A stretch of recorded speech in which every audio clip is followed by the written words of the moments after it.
Previously on My Curvy Roommate is in love with me. Gerald doesn't believe in limits or in love. Carefree and charming, his world seemed perfectly under control until Jane arrived. Jane wasn't part of the conversation, but her presence was impossible to ignore. Sometimes it's not about what's being said, it's about what's being felt. If Gerald wanted to play games, Jane was ready to rewrite the rules. And when words faded, a moment took over. A fragile connection neither of them was ready to name. Some boundaries were crossed. Was it worth it? And what happens now? Jane's living room is a picture of perfection.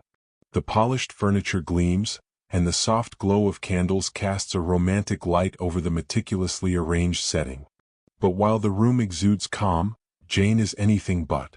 She paces the room, glancing nervously at her phone, fluffing pillows unnecessarily, and muttering under her breath.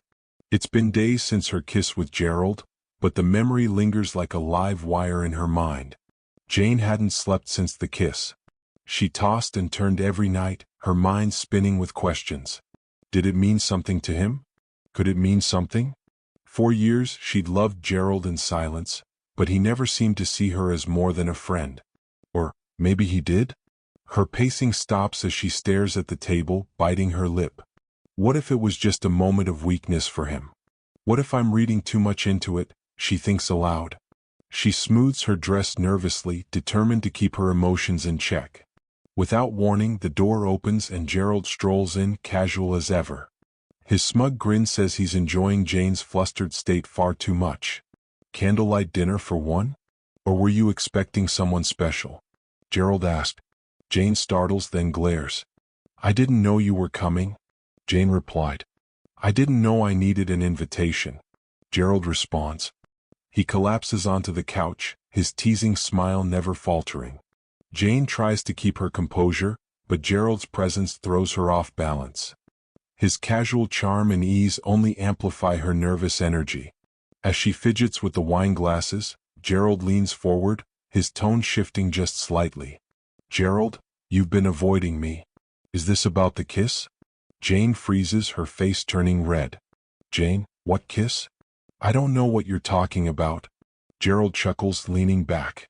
Gerald, if you say so. Before she can respond, the doorbell rings.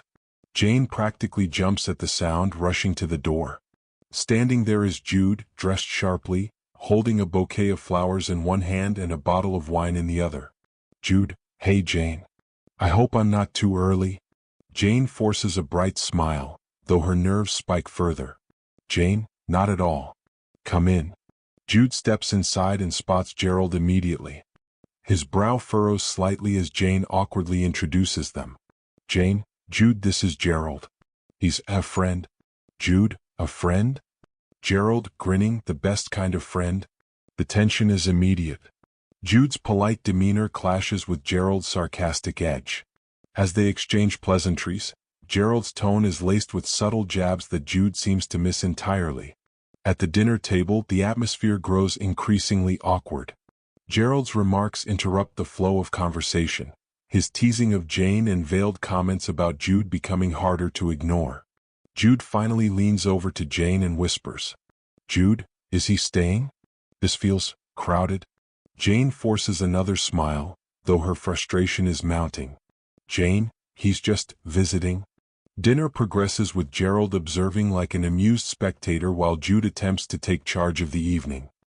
His confident facade begins to crumble as Gerald's presence unnerves him. Jude starts critiquing Jane's decor, rearranging items on her bookshelf, and making comments that teeter between charming and condescending.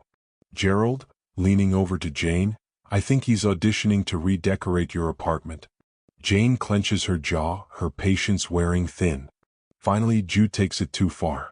Jude, you know Jane, with a few changes, this place could really shine. For example, this bookshelf. Jane, cutting him off. Jude, you're a guest here. Maybe act like one instead of rearranging my life. Her sharp tone silences the room. Jude stares at her, stunned, while Gerald smirks from the corner. Gerald, it's called reading the room. Try it sometime. Jude's embarrassment turns to anger. He stands, tossing his napkin onto the table. Jude, This was all a game, wasn't it? You were never interested in me. You're just using me to get a reaction out of him.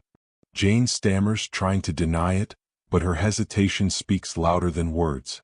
The room crackles with tension as Jude gathers his things.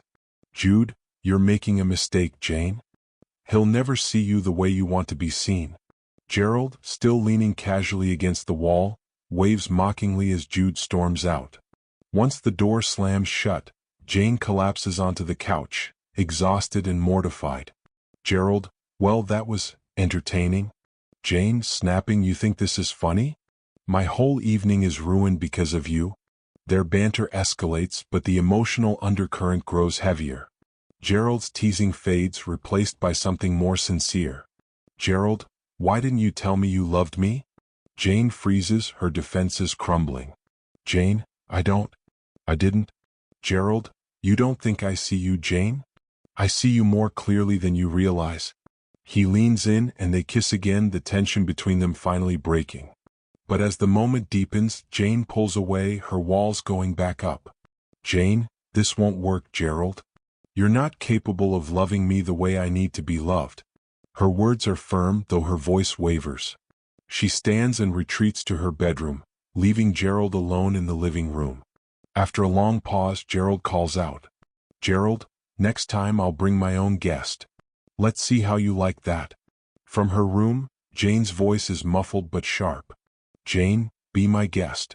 Thanks for watching. Don't forget to like, comment, and subscribe.